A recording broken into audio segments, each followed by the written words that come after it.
Hello, viewers. Today I have something really unique for myself and maybe others out there. I've talked about this several times in my other videos on the channel that I have a thing for McGraw Edison comfort fans and, of course, thin lights and really anything. Um, that has the metal with the motor into the grill on the rear. Something part of my childhood, and I talk about the story in my comfort fan video, so check that out. I have a number of those.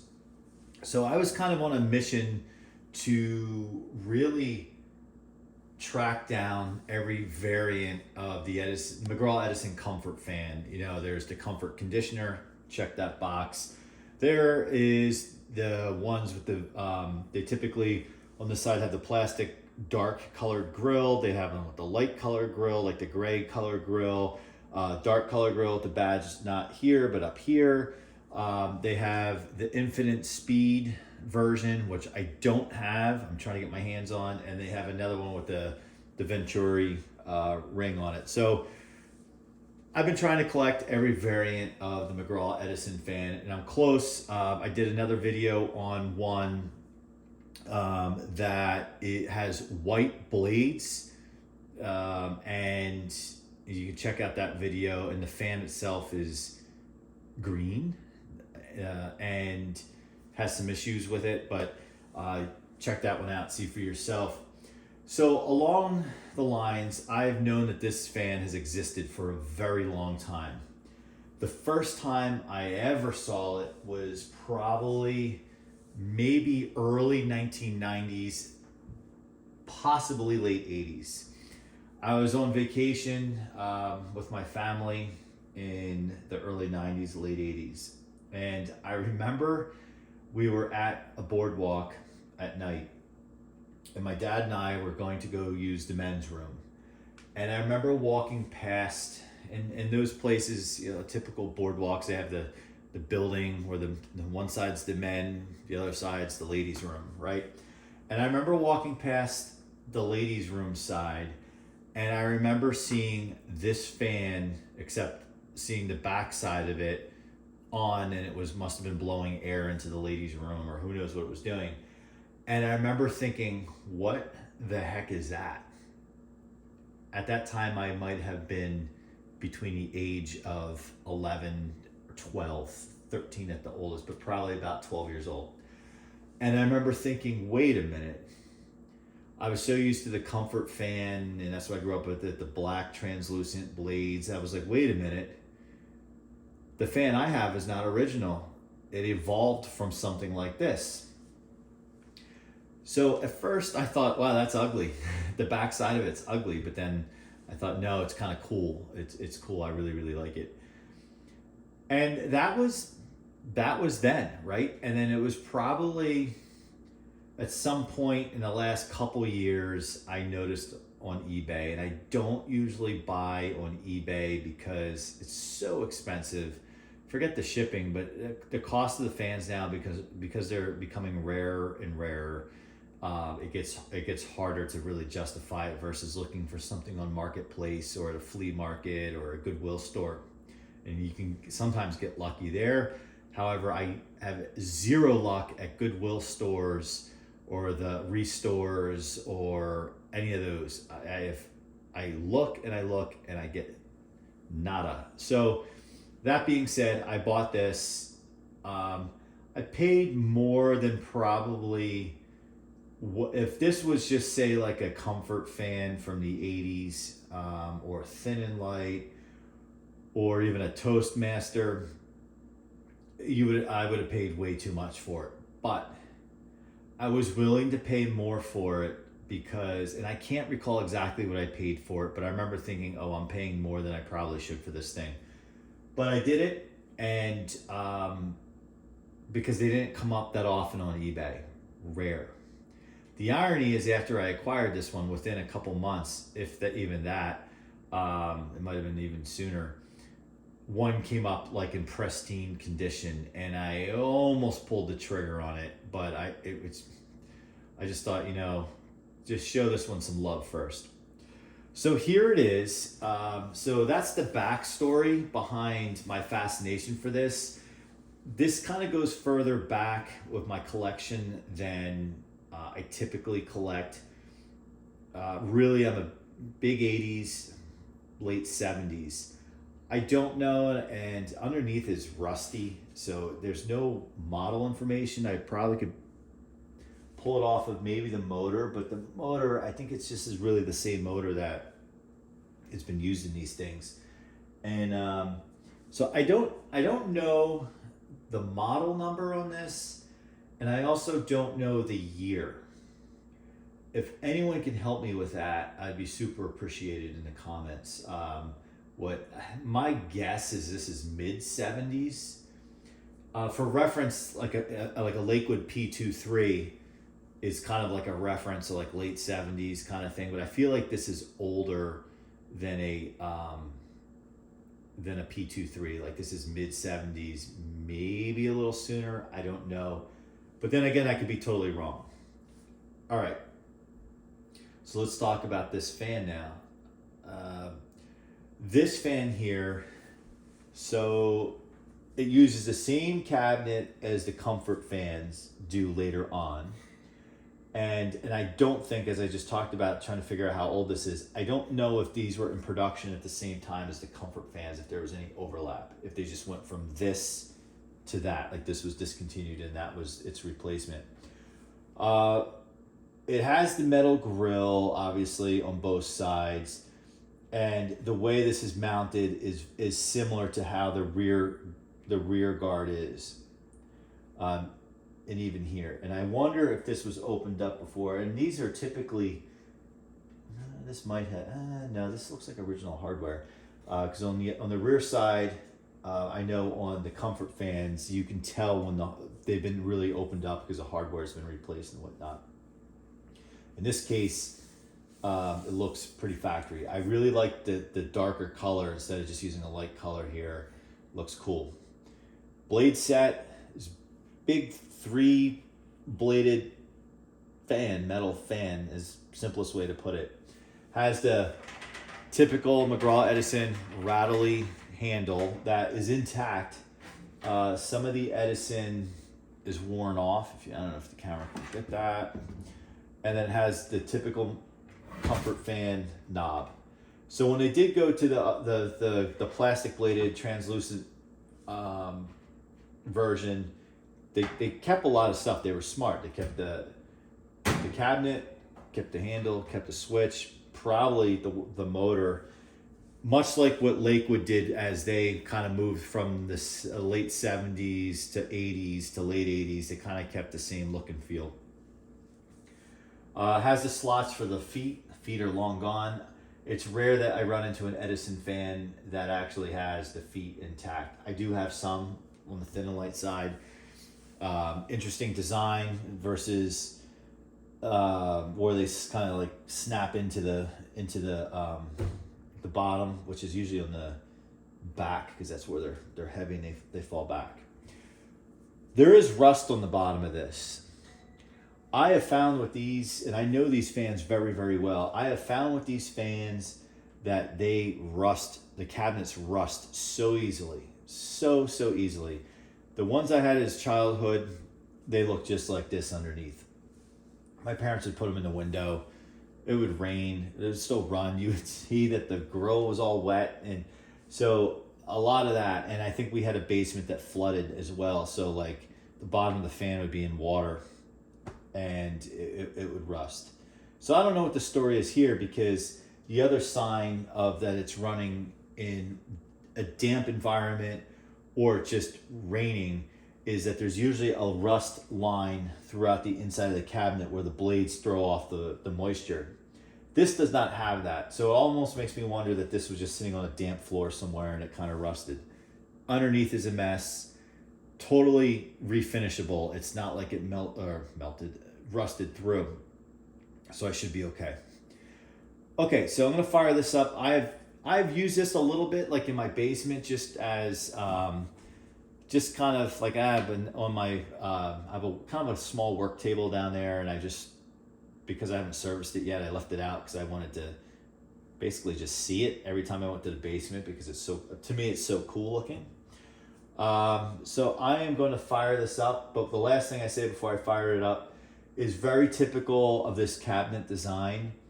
They make it so if you stick this in the window where it's pulling the air in, which most people do, I tend to be a guy who uses a box fan in a window where I'm exhausting air out, except if I'm running air conditioners downstairs, then I'll have it blowing in air so it's not pulling the air conditioner upstairs and out the window. But they make it so that the switch is pulled back closer to this side of the fan. So if the window comes down and you want a firm grasp of the fan from the window, you don't have much cabinet space to work with. I never understood that, why they just didn't keep it mounted right in the middle like every other box fan. I don't know if it was a deterrent from using it in the window. I don't know. Everyone put these things in. There wasn't any markings on boxes back then that said do not use in window, or any stickers. However, if you put this in the window with the exhaust side facing in the room, you have all of this real estate, and it's no problem. Just an observation, and even as a kid, I often wondered that, because when I would have it blowing in air, I would have it kind of like sideways a little bit in the window just to make sure I got the window to come down. Okay, so let's see low.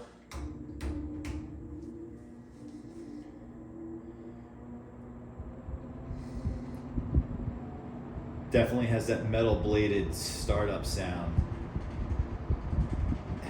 Vibrating all over the place. It's weird for me because I have such an ear for these fans, these motors. So it's weird for me to hear a metal bladed fan with this motor on it. It's just, I'm not used to it. So that's low. Medium.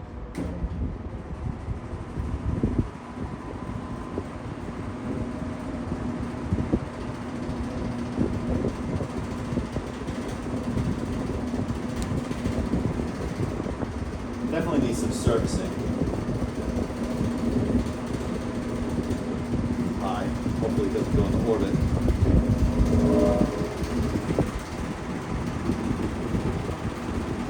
Moves a good amount of air. It is vibrating all over the place, so I have to take a look at that. Actually, it is, but it isn't. I mean, the fan's vibrating a little bit, but it's not moving across the table.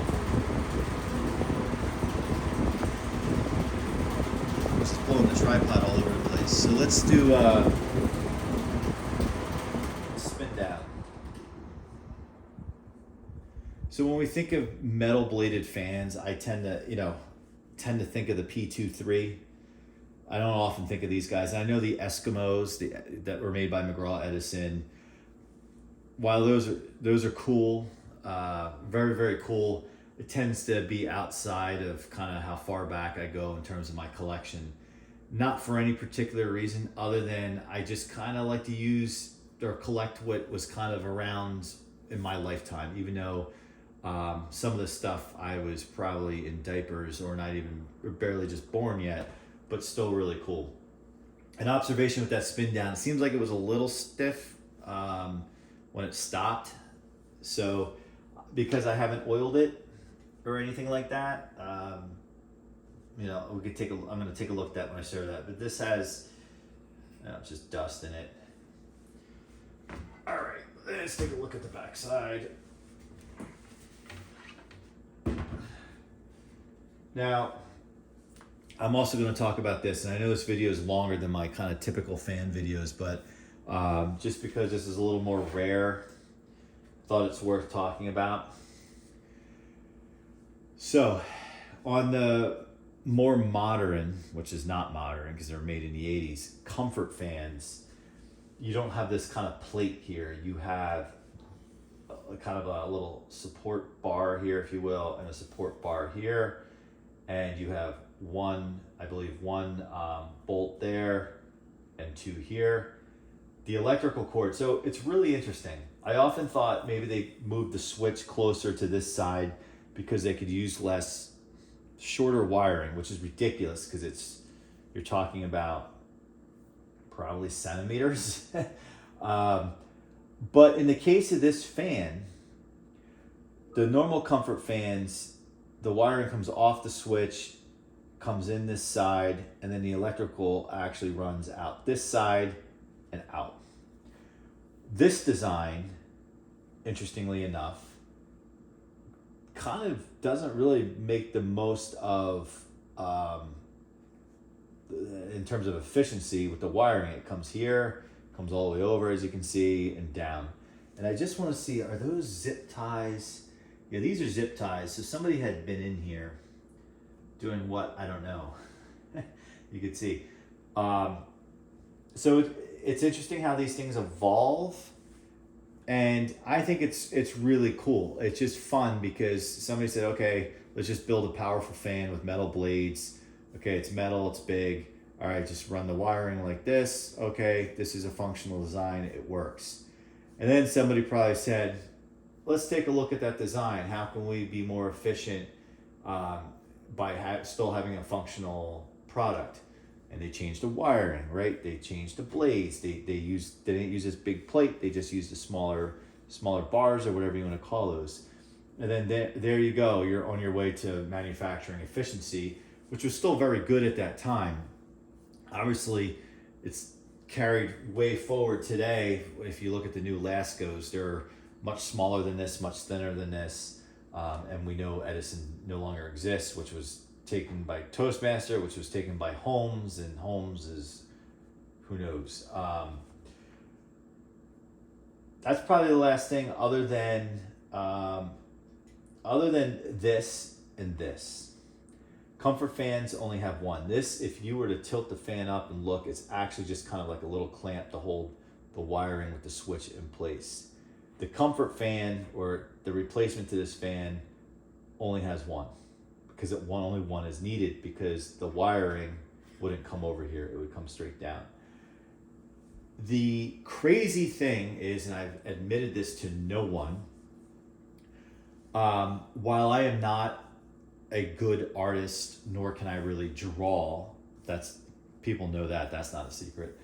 But when I was young and in school, and we had to draw something, or you're just killing time in your drawing, I would draw the McGraw Edison comfort fan, and without looking at it, I could get every single detail down to these little things. And again, on that fan, it only has one, and I knew all that. I knew there's one kind of bolt and nut here, two here, this was here. It's funny what you fixate on as a kid, and then as I'm more than an adult at this point in my life, but I could probably still close my eyes and draw that. I don't know why, but I can. So I will crank this up one time so you can see it on this side. I'm just going to put it on low. And isn't that cool, the ring? I don't know if the camera's picking it up. The ring from the metal blades are just really cool. I mean, they were even before my time in terms of being mainstream, but there was a lot of fans left over from the 60s and 70s in my time, in the 80s. Oh, that was a grasshopper that just came out of the fan, I think. Yeah.